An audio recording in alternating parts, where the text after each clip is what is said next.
嗨，大家好，我是躺平叔，今天是2026年6月6号。这一期咱们继續聊聊恒大清盘，聊聊中國的房地產。咱們今天還是要講房地產裡面的一個故事，是一個關於房產中介悲慘的故事。這個故事我看很多媒體都在發，只不過把這個人的名字改得不一樣。三聯生活週刊6月5號刊登一篇文章，叫35歲房產中介蕭冠猝然離世背後，頻繁加班與額外的體罰。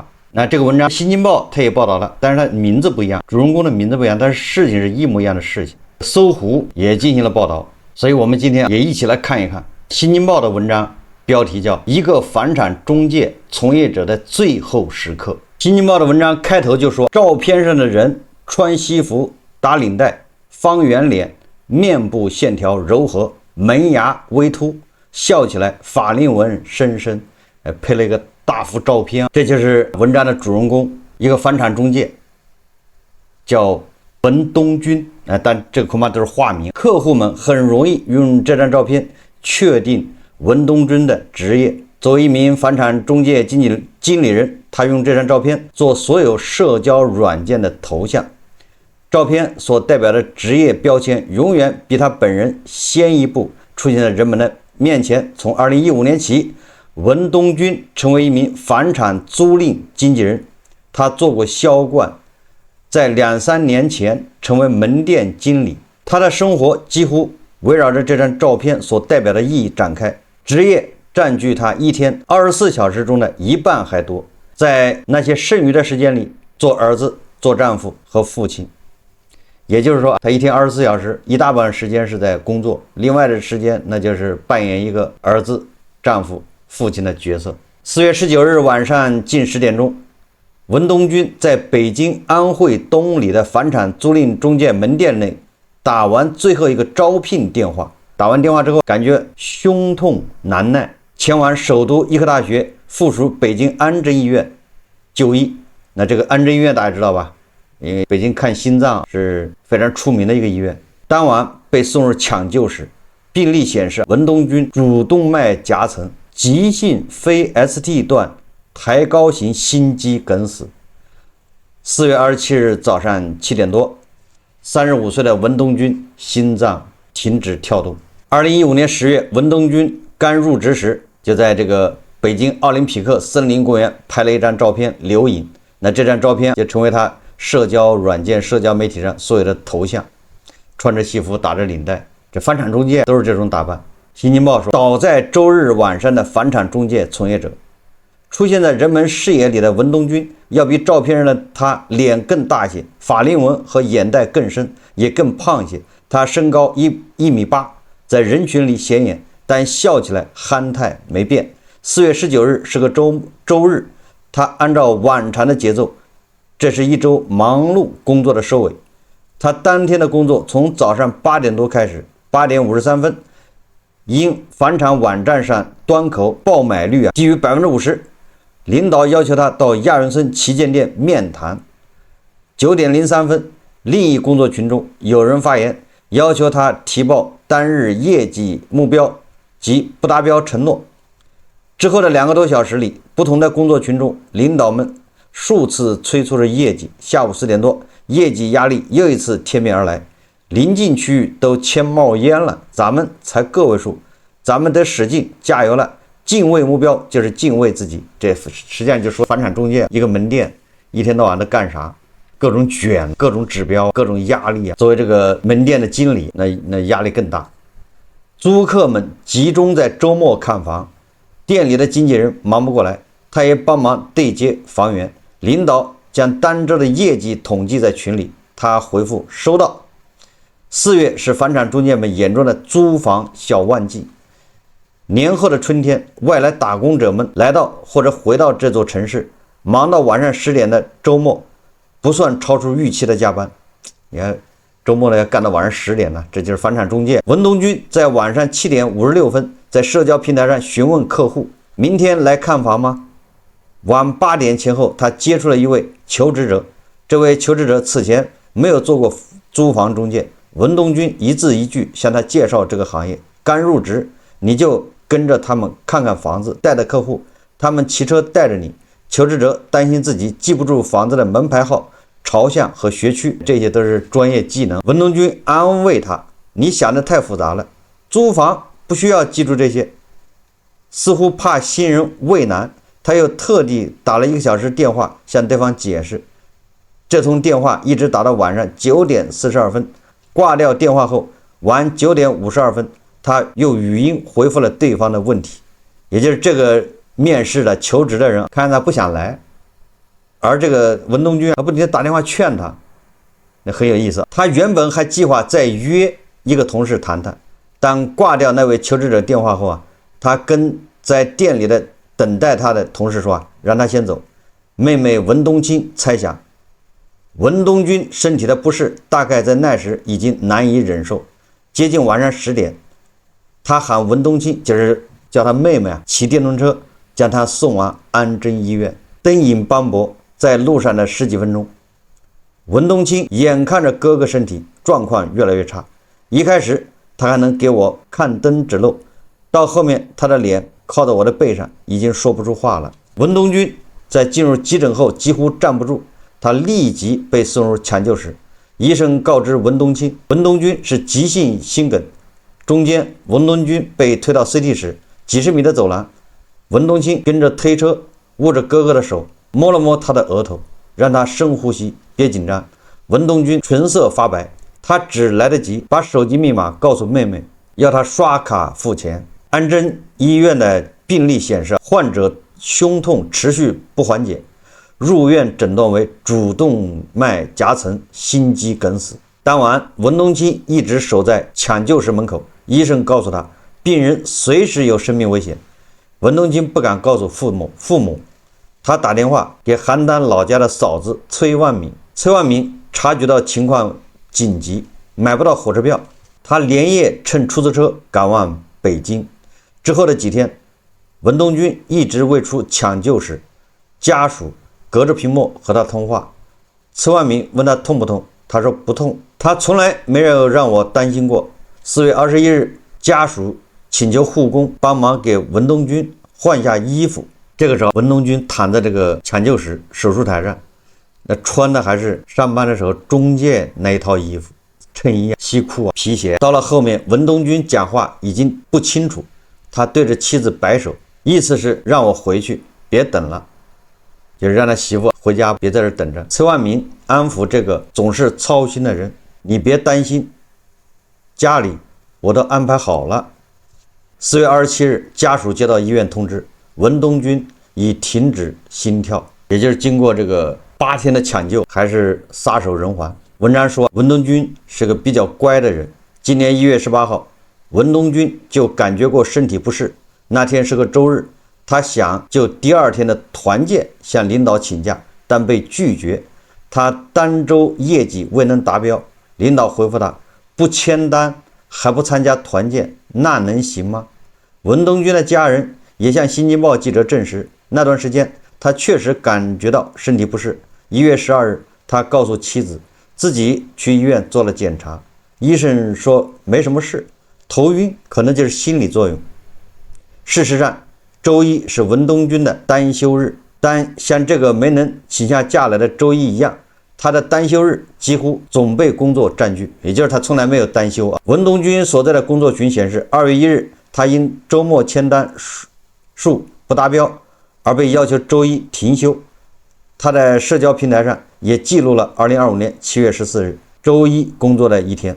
今天本來是想着在家宅一天的，10點半到19點半時間就此略過，因為在工作。也就是反映的就是这些房產中介確實就工作壓力非常大，卷，要的就是業績，你業績達不到，那你別想休息。新京報說，他說陳18在2023年10月被文東軍招入團隊。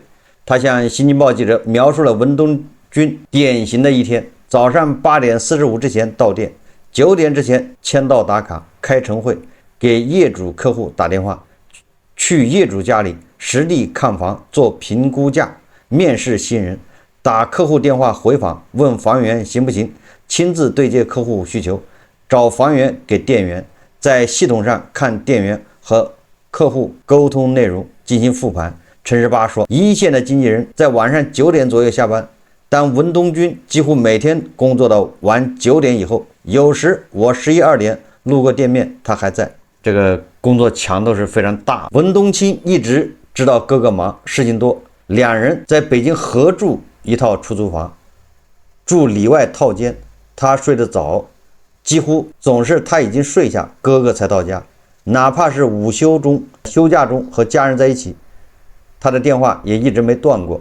但直到哥哥去世後，翻看他的手機，整理他的遺物，一家人才知道，在生命的最後一段時間，文東軍在過一種怎樣的生活。一個房產中介，一個店面經理，手機相冊裡有許多文東軍被罰跑步的記錄。今年4月7號，文東軍因新收房源未達標被罰跑步5公里。4月8日，星期三早上8點58分，文東軍水印相機顯示他在奧森公園。4月13日，他又因未約到候選人面試而被罰跑。除了罰跑，文東軍的手機裡還有很多帶着水印的抄寫照片。一開始文東青不明白哥哥怎麼老是抄一樣的東西，後來才發現這是公司的企業價值觀。4月4日的工作群中顯示，文東軍因昨日業績未達標，被總監要求罰抄10遍公司的使命、願景、價值觀，要求他當天10點半發群裡。還有人在群內為此調侃：你倆連着寫幾天了，準備當書法協會會長了。當天10點13分，文東軍交出5張 A4 紙，約1500字的抄寫證明。去年9月、10月、11月，他都有被罰抄的記錄。有一次因未能及時回復消息，被罰抄100遍口號。領導告訴他加油改進，文東軍回應：改變現狀必須改進。也就是你作為門店經理，你完不成 KPI， 完不成指標，你不僅要罰跑步，還要罰抄企業價值觀。你說吧。林天曾在2020年至2022年做過文東軍的同事，他和陳十八都向新京報记者证實，他們在職時，公司內部就將跑步和抄寫定為懲罰。林天曾被罰抄20遍房源信息，也有全店的經紀人因未達到目標而被集體罰跑。僅陳十八在職的10個月內，文東軍就多次被罰跑步將近10次。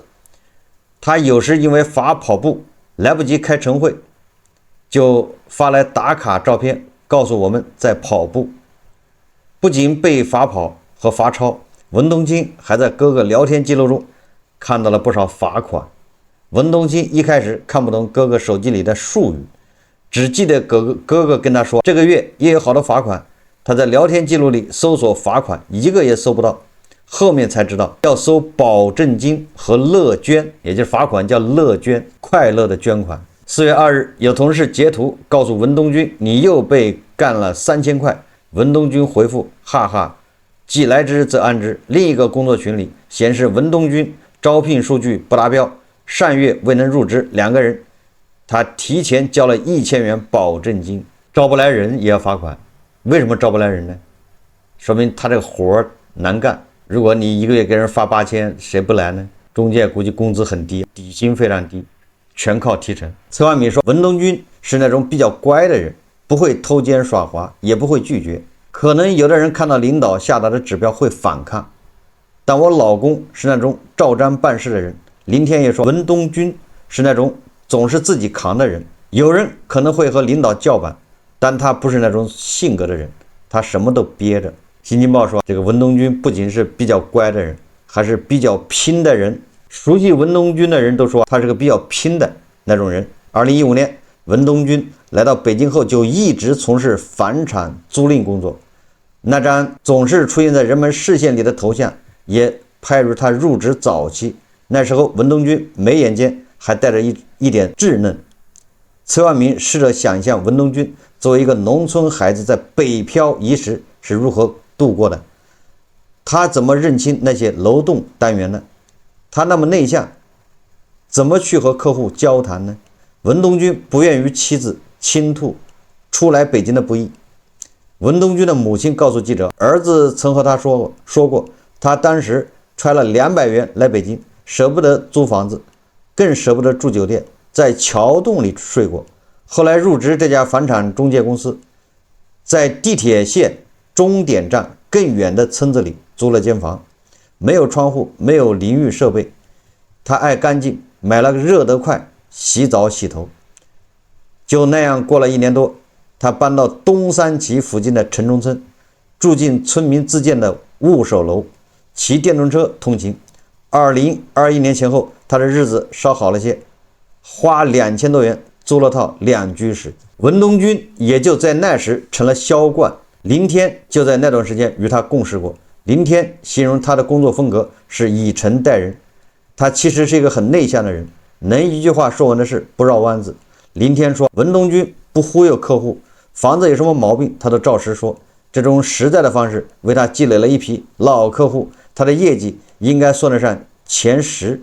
兩人在亞運村片區騎着電動車帶客戶看房時，常常偶遇。文東軍說，哥哥業績好，有同事向他借業績，他一般不太會拒絕，還借業績。前2年，文東軍從一線經紀人升級成了店長。陳18記得，他在職的那10個月裡，文東軍帶領的門店在亞運村大區基本上一直是前3。今年2月4號，文東軍前往南京參加公司第15屆精英峰會。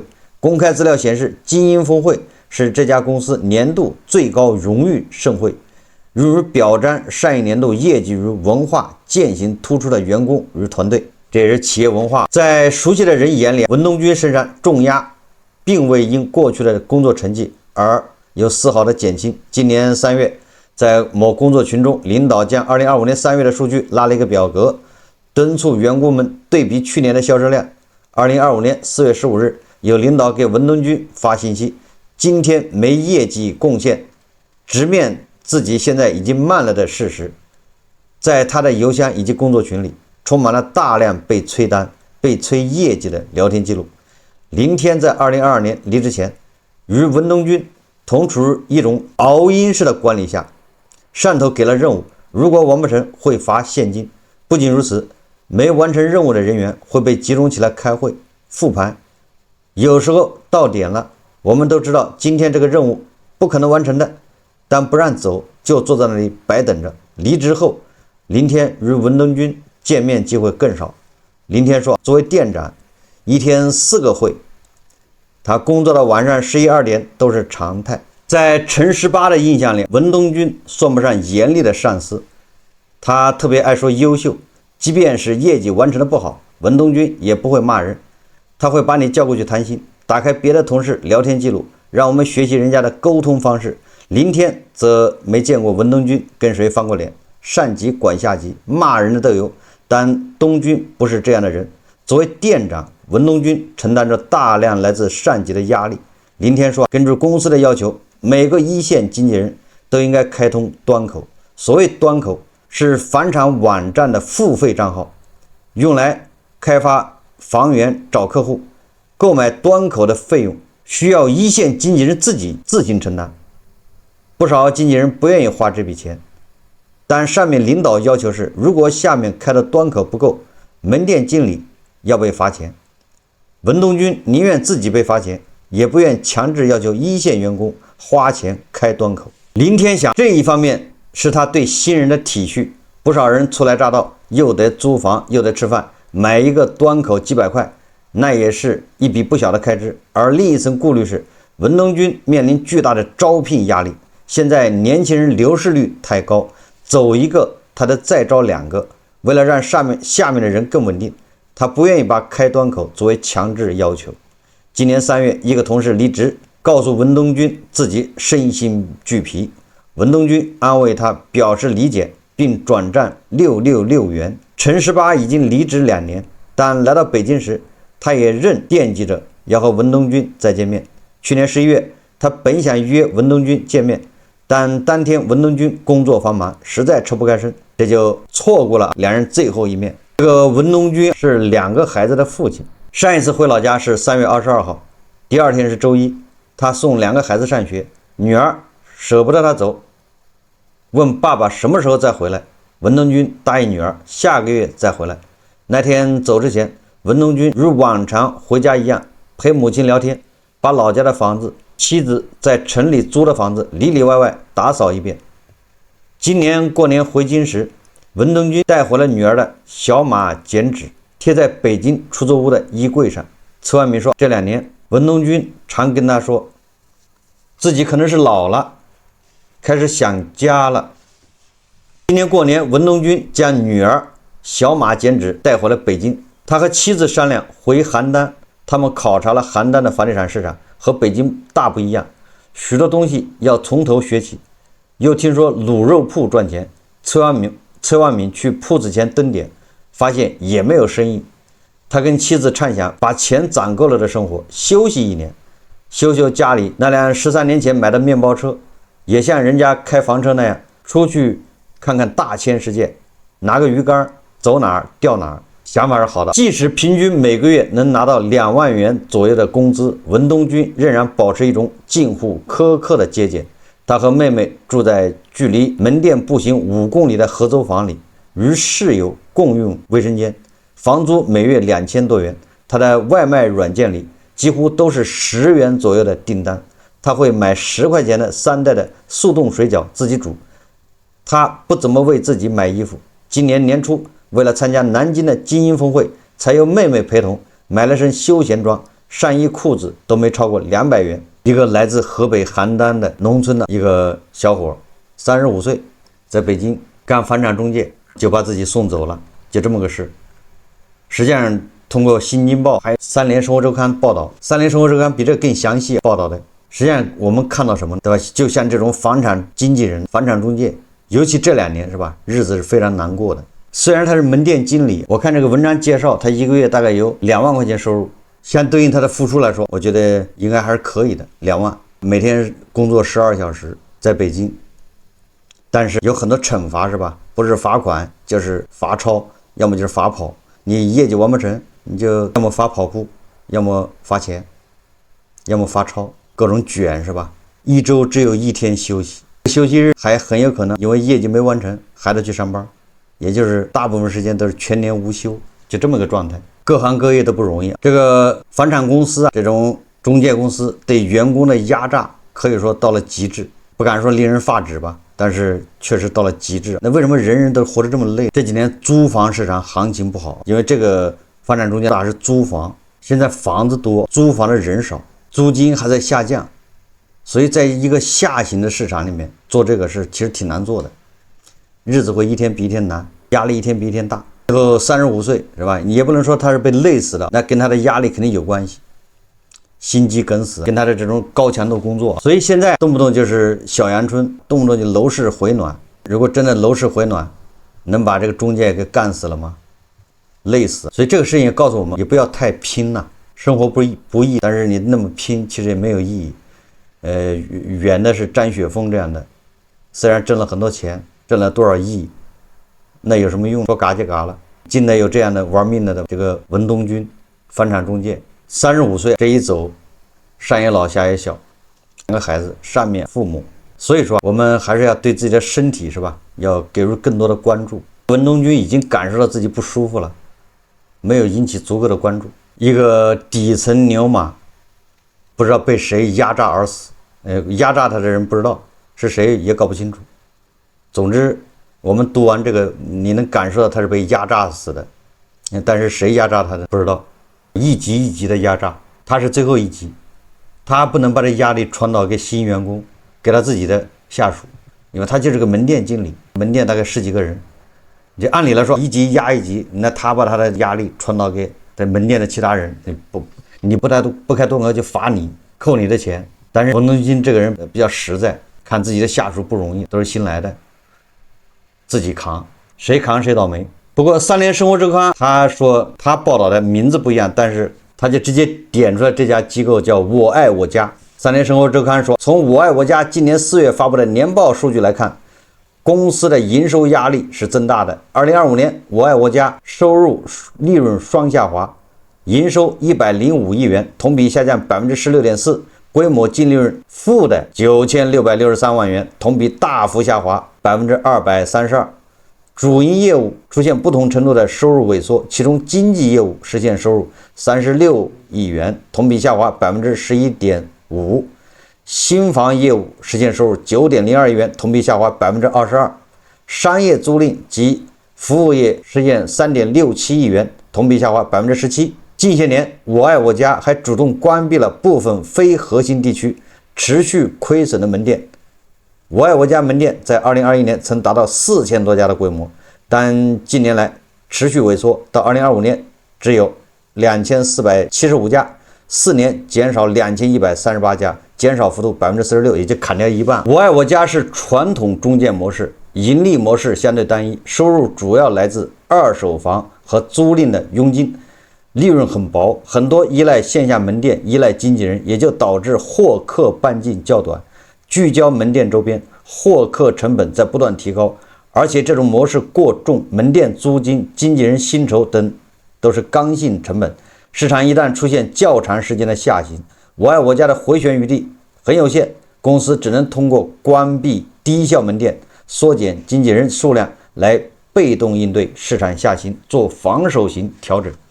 也就是說，我們看完之後，這到底這個文東軍他的死誰負責呢？誰在壓榨他？實際上我愛我家也很慘，对吧？這個就值得思考。人人都不輕鬆，人人都累，那錢去哪兒了？第二大 GDP 就 GDP 高速增長，第二大經濟體，為什麼人人都累？牛馬韭菜是吧？拼命加班，但是卻過得不如意，這就是問題所在。好，這期節目我們就聊到這裡，感謝大家收看。如果喜歡我的節目，歡迎訂閱轉發，也可以在下方留言評論。謝謝大家。